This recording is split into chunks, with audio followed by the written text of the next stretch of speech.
Magandang buhay mga kabrum-brum. Ngayong araw na to, ituturo ko sa inyo kung paano gumamit ng relay at ng mga iba't ibang klase ng switch. Ganon din sa pagtetesting ng LED bulb saka ordinary bulb. Yung function ng relay, yung function ng switch, tuturo ko rin sa inyo kung paano. So, simulan na natin. Dito, sa hawak ko, may dalawa akong hawak na relay. So, itong relay na to, 4-pin relay tawag dito. So, bakit tinawag na 4-pin relay? 4 yung terminal lugs niya. Ayan, yung terminal connection niya, 4. So, 4-pin relay tawag dito. So, ito naman, 5-pin relay. Kaya tinawag na 5-pin, ayan, 5. 5 yung terminal niya. So, okay na tayo dito sa relay. Mamaya tuturo ko sa inyo kung ano yung mga function nito. Siyempre, kailangan meron din tayong relay socket.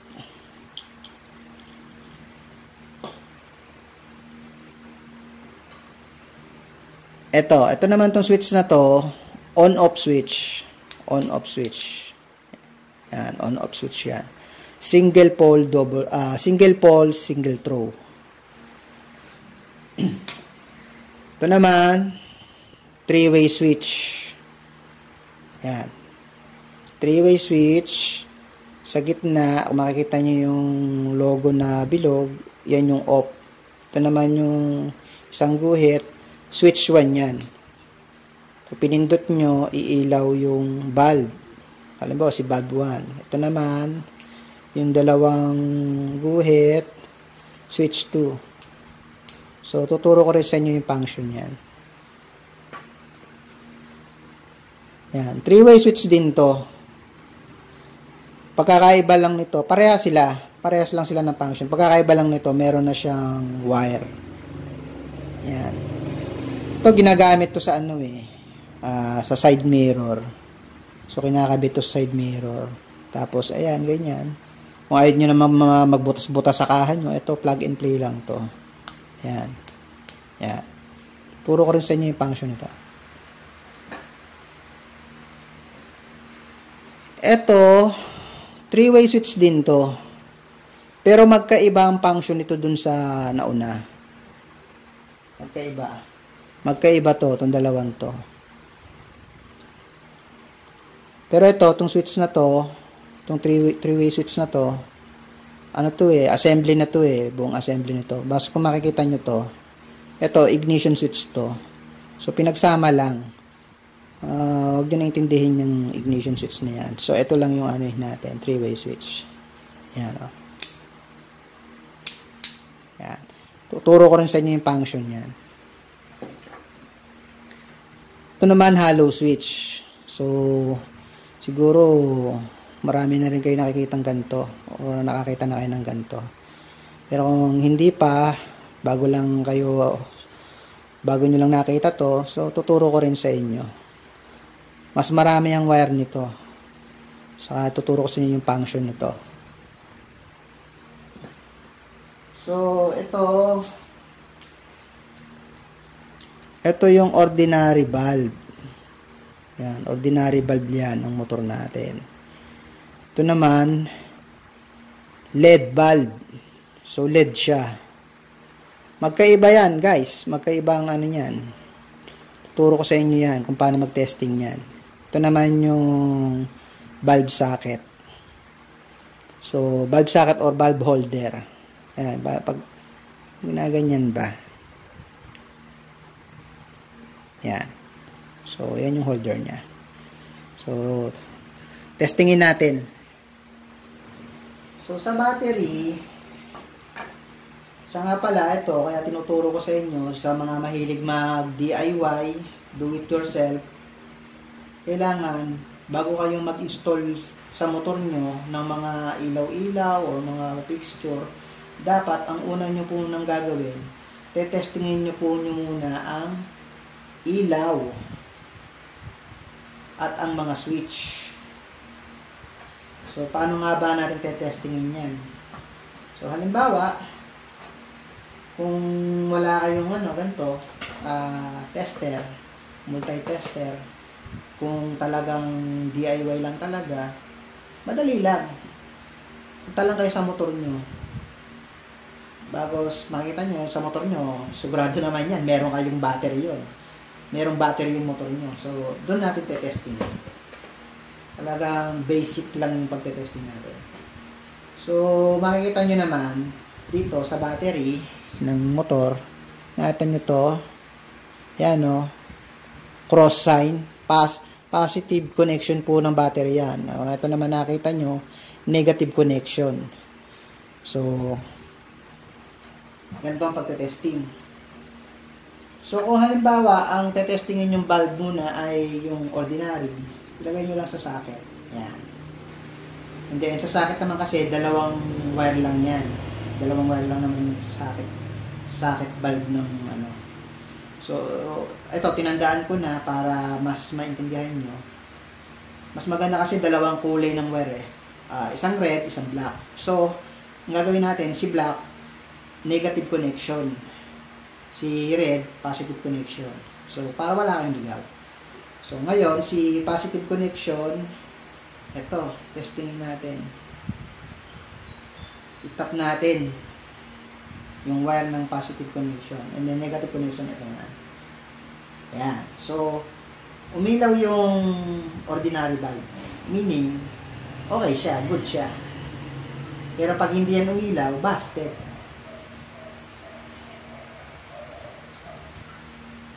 FYI nga pala, sa ordinary bulb, kahit pagbaliktarin nyo po yan, connection yan, iilaw po yan. Kahit pagbaliktarin nyo po. Ayan. Ayan. Ayan. Pero mas magandang ugaliin nyo po talaga na pag positive, positive, negative, negative. So, ito na po tayo. Dito naman po tayo sa LED bulb. Paano nga ba mag-testing ng LED bulb? So, ganun ulit. Ipasok nyo lang dito sa socket bulb. And then, positive, negative. So, ayan. Kung natatandaan, nakita na nyo, positive sa negative, hindi siya umilaw. So, iganon lang natin. Pagbaliktarin lang natin. Try naman natin pagbaliktarin. Ayan. Kita niya, umilaw siya.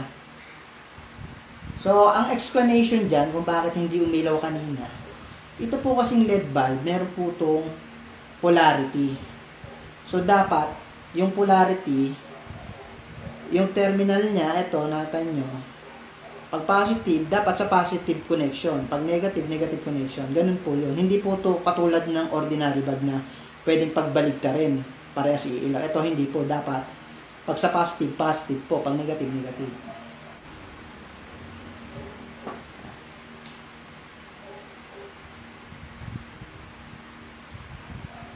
Ayan. Hindi po siya umilaw. Try natin pagbaliktarin.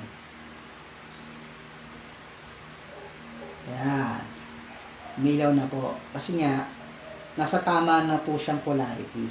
Tamang polarity na po yung ginawa natin. So, tatry ko ibaliktad ulit. Tingnan natin kung iilaw. O, hindi po siya umilaw. Kasi mali po yung polarity.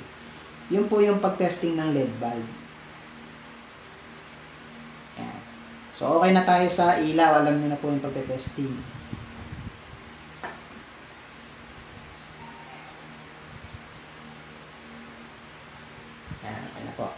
So, dito na po tayo sa switch, on-off switch. Paano ba mag-testing ng on-off switch?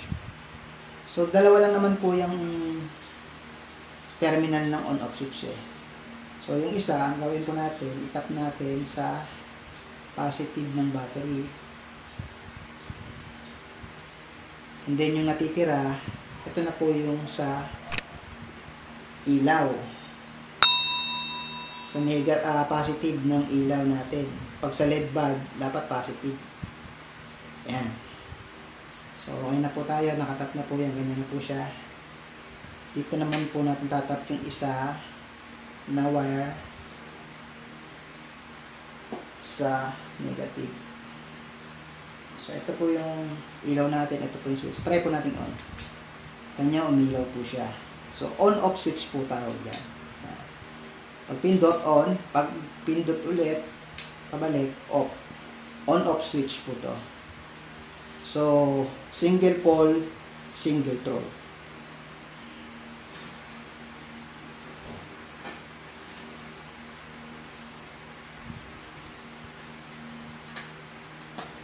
Ito naman po tayo sa 3-way switch. Paano ba testing itong 3-way switch? So, ito tutorial lang ha, demo lang po to.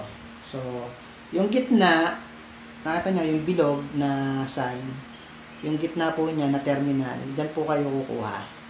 So, itap nyo po to sa positive.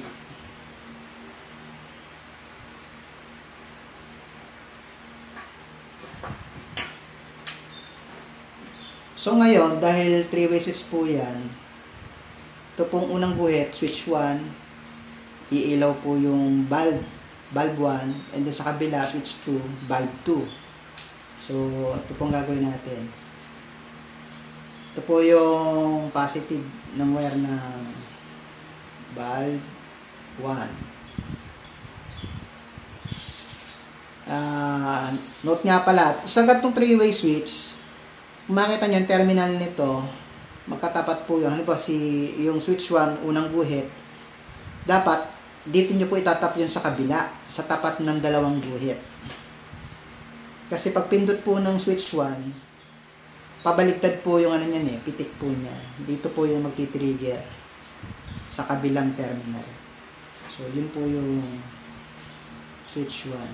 Kung halimbawa, ito po yung bulb 1 na dapat nyo pailawit, si bulb 1.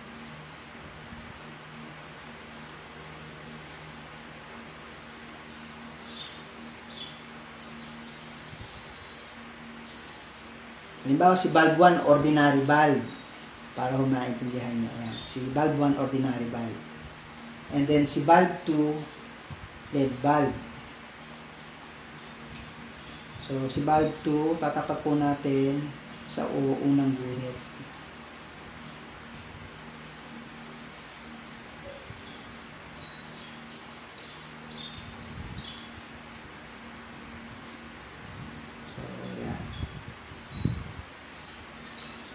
Then, yung parehas na negative wire ng bulb socket, isamahin na po natin. So, ayan. Ano nga ba testingin si, So, si switch 1, ordinary bulb. Si switch 2, LED bulb. So, testingin natin. Pitikin po natin on po natin itong switch 1. So, nag-ilaw po si switch 1. Ayan, ilaw po. So, off natin. Si switch 2. Ayan, si LED bulb. So, okay po itong switch na to. Yun po yung function ng ganitong 3-way switch. Single pole, double throw. Switch 1. Switch 2. Okay. So, okay na po tayo dito sa ganitong 3-way switch. Ito halos same lang po siya. Same lang po nito. Parehas lang po. Pag housing lang po yung pagkakaiba nito. And then meron na siya pong wire. Malalaman nyo naman po kasi alin po doon yung dapat pagtapan ng supply. And then ito na po ipabato sa mga bulb. So, dito na po tayo sa 3-way switch na to. Ayan. Kita nyo to. Yung 3-way switch na yan. Tuturo ko yung function nito. Yung pagkakaiba ng isang 3-way switch na yon. So, dito sa 3-way switch, makikita nyo, may kulay po talaga yung mga wire niyan. So, isang dilaw, isang solid blue, at isang blue na merong stripe na black. So, dito po sa yellow, yan po yung itatap nyo sa positive. So, tap natin sa positive.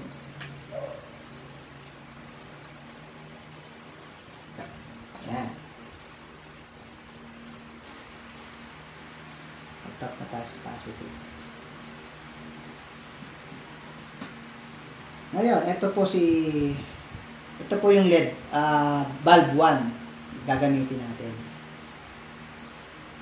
Paano ba natin malalaman kung alin dito yung unang switch 1? Ito yung switch 1 po. Ayan, yung unang pinindot nyo, switch 1. Kasi sa dulo, off po yan eh. Yung sign na tuldok. Yung sign na tuldok. Ayan. Ito yung sign na tuldok. Off po yan. Then dito po, unang switch, switch 1. Yung dulong switch, switch 2. So, paano po natin malalaman yan? Kung sino yung dito sa wire na to. Kung sino si switch 1 o switch 2. So, ganito gagawin po natin. So, yun nga, itap na po natin yung color yellow sa positive. So, para ma-testing natin, ayan. Ayan. Ito po, si solid blue. So, umilaw po si solid blue. Ayan. Off natin. Ayan. O, unang pindot ko, si solid blue, yun po yung switch 1. So, tap na natin yun dyan.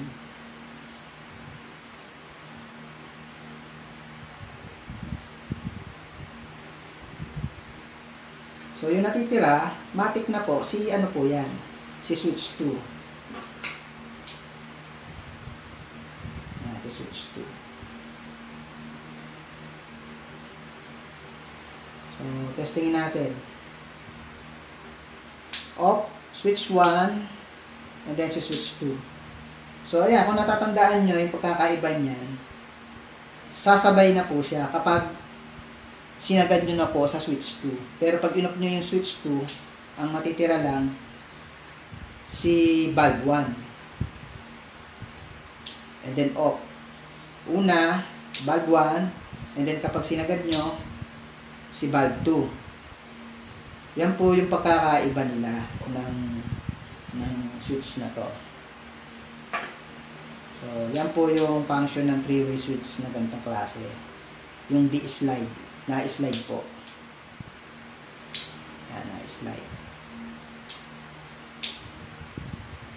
So, okay na po tayo dyan sa mga 3-way switch.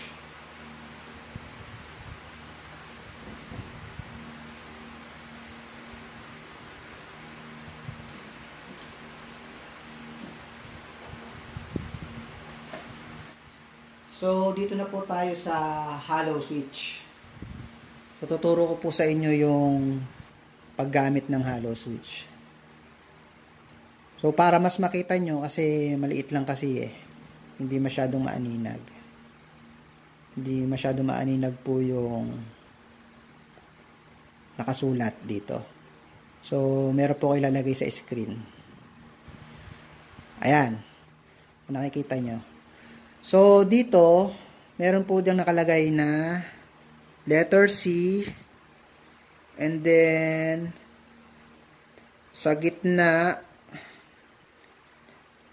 normally open, and then sa pinakababa normally close, NC. Letter C, NO, NC. And then sa left side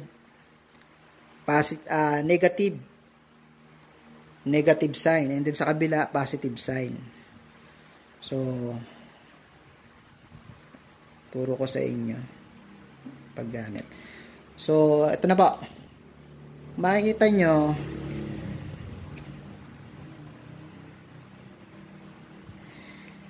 ito pong tapat ng letter C, si common, color green wire. Ito po, yung color green wire. Letter C po yun And then, sa gitna, si NO, normally open, color yellow na wire. And then, si NC, normally close, color blue na wire. And then, dito po sa left side, negative. Ito na po naman po sa right side, positive. So, kung ang gagawin nyo pong function ng hollow switch ay on-off switch lang, tapos iilaw, halimbawa, naka-off pa siya, pero pag pinindot nyo, iilaw po tong button, and then iilaw na rin po yung bulb na susuplayan nyo. So, ganito po yun. Ang gagawin nyo po, unang-una, gagawin nyo po, si normally open, saka si positive wire, pagsasamahin nyo.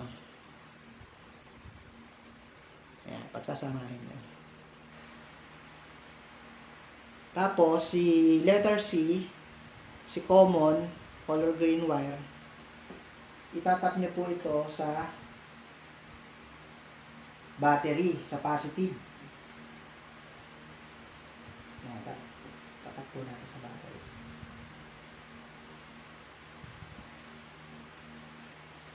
Bali, on-off function lang po yung gagawin natin And then, si color black, saka yung black dito ng LED, yung black ng LED sa socket, pagsasamahin po natin. So, ito po yun. So, ngayon, para matesting po natin, ito po yung pinagsama po natin na red wire saka yellow wire. Si normally open at positive wire. Itap po natin sa positive na wire ng socket bulb.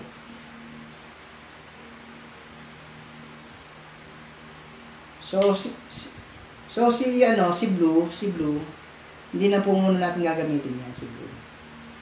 So, itago na lang natin, lagyan lang natin ng tape. So, ayan, testingin natin kung iilaw ba. On-off function po yun ng hollow switch.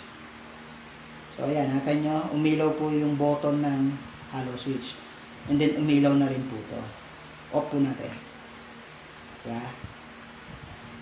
Nag-off din po yung ilaw ng hollow switch. On. Ayan, nag-on din po. Ngayon, ang tanong, ano po ba ang function ng kulay blue na to? Yung kulay blue na to, ito yung normally close.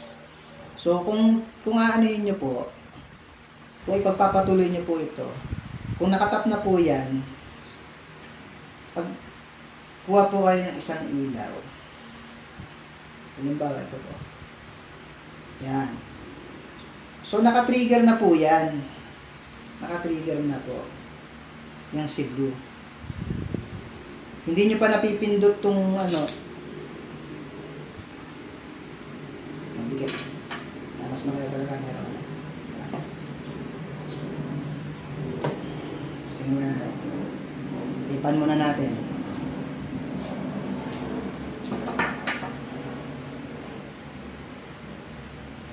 Sa mga pagte-testing natin dapat safe and secure dapat. So, ayan. So, yan po yung function ng blue. So, kapag nakatap na po yung common nyo. So, nakita nyo, umilaw na agad yung ilaw. Pag sa blue nyo itinap yung And then, kapag inon nyo po yung hollow switch, mamamatay po yung supply ng nasa blue. Ito naman po ang iilaw. Yun po yung function nun. Yan. Naka-on na siya.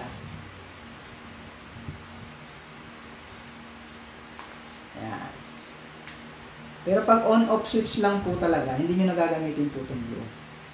Yan na po. Hindi nyo na po gagamitin yung blue. Yung normally close Hindi na po gagamitin yung normal close. So, pag on-off switch lang gagamitin mo sa halo switch,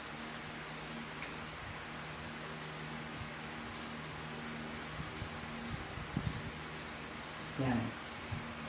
Ganyan lang.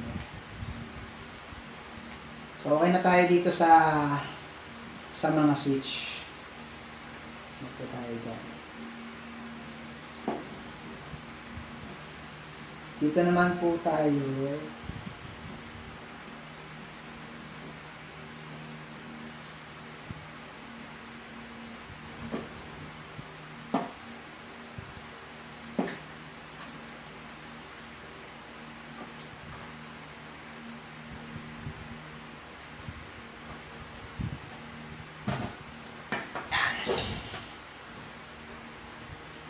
Sana nasundan nyo. So, dito naman po tayo sa relay.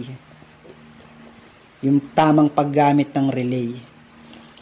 So, dito na po muna tayo sa 4-pin relay.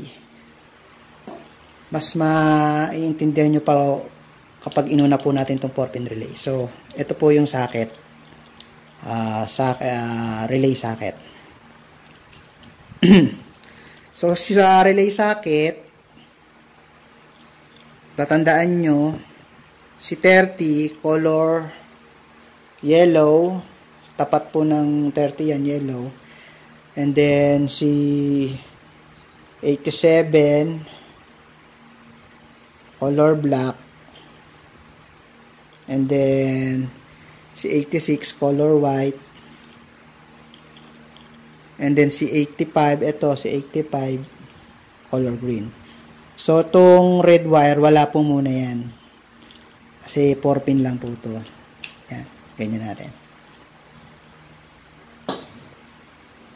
So, ang paggamit po ng 4-pin relay. Tago po muna natin yung red. Matic, si number 30, yan po ay itatap nyo kapag kayo ay halimbawa mag-install po tayo ng auxiliary valve or auxiliary light. So ganito po 'yon paggamit po ng relay. Si number 30, itap nyo po sa positive ng battery. Yan, positive ng battery.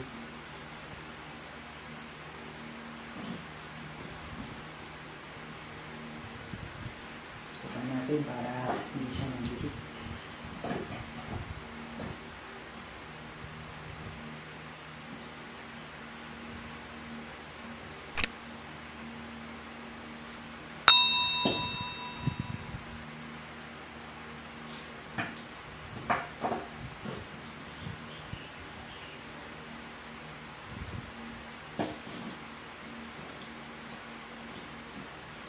Si number 30, positive ng relay. Si number 30,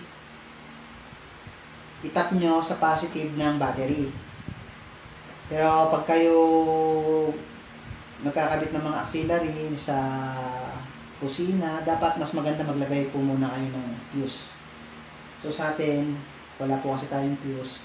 Bali, tutorial lang to. Pero mas maganda maglagay kayo ng fuse. And then,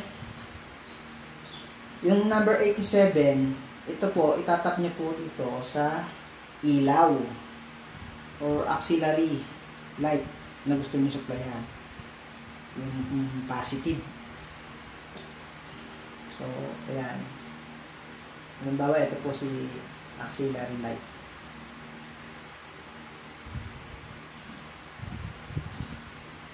And then, yung isang wire ng auxiliary light, tapo natin sa negative ng battery para consistent po yung supply. Pwede naman po sa body ground ng motor nyo. So ayan, so ang natitira na lang po ay si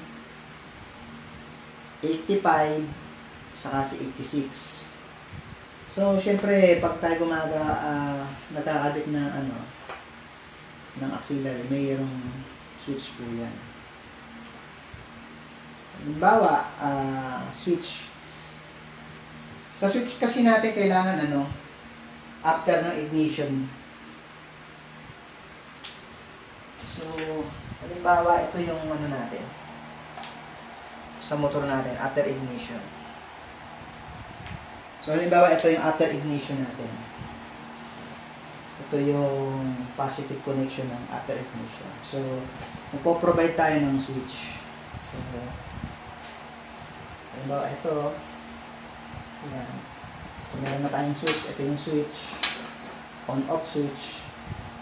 Si number 86 or 85, pwede po yun.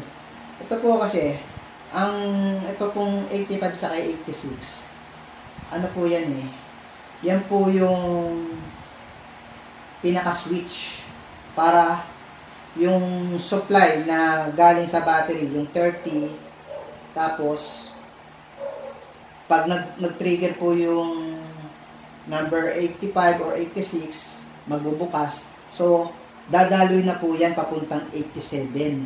Papunta dito po sa ilaw. So, para mas malinaw, ganito na lang po gawin natin. Si positive, si number 86, ito po yung galing sa switch, tap po natin dito. Si 86, tap po natin sa ginawa po natin switch. And then si 85 sa body ground or negative connection ng battery. Pero ito, meron na po tayo dito negative. Tetestingin natin.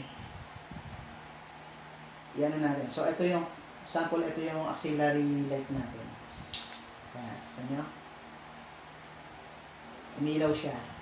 Yan po, umilaw yung Ito po yun. Ito po yung explanation. Turo ko sa inyo.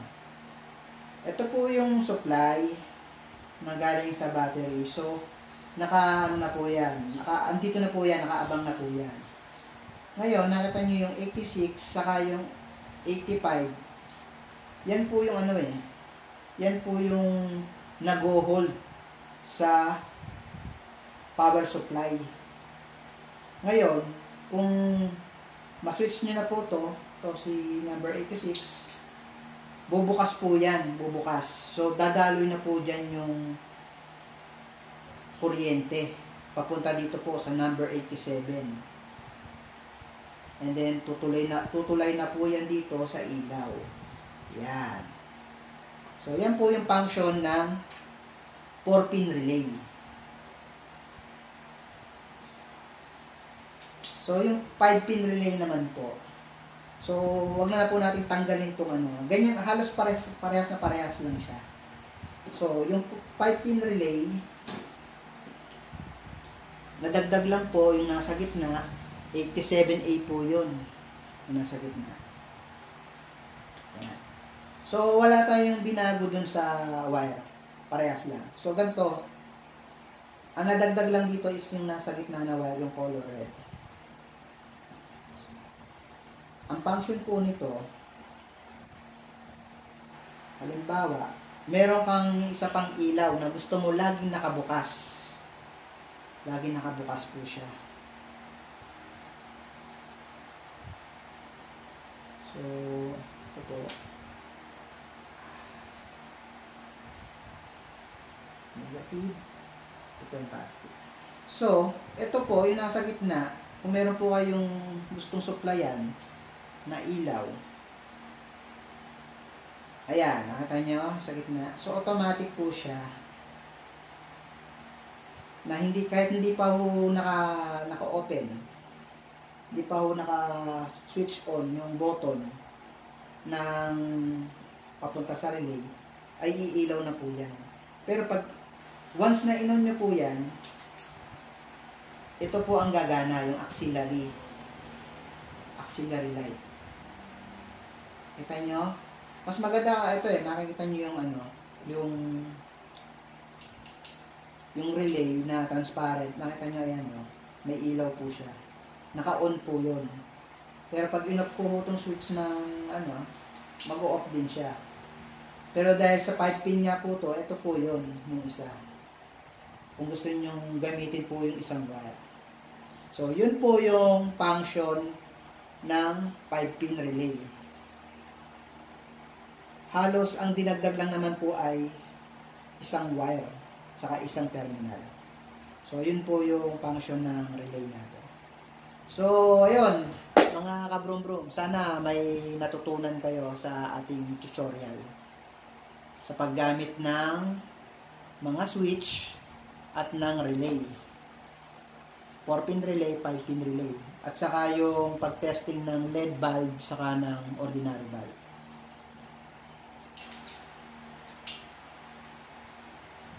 Okay guys, subscribe lang ako sa YouTube channel ko. And then, click nyo lang yung bell notification para updated kayo lagi sa aking mga video tutorial. Salamat!